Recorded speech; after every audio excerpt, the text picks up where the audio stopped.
Welcome to Labh Group.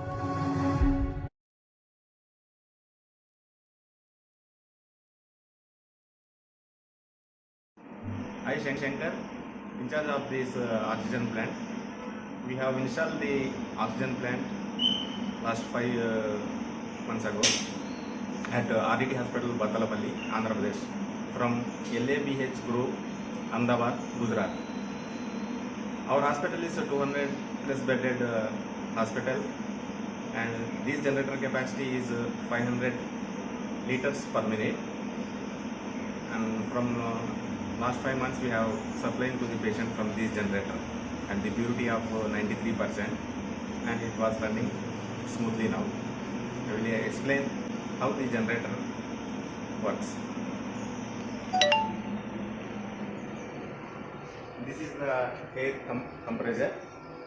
From this air compressor, it generates the power to the air receiver.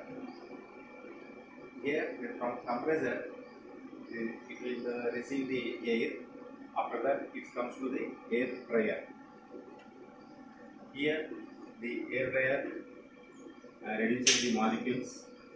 From there, it will come to the PSA towers.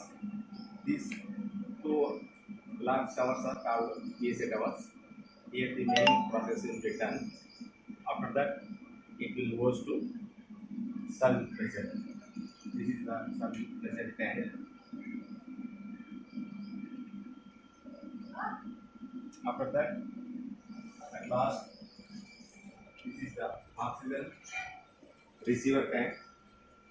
Here we receive all the oxygen, and from here is the output and goes to the patients.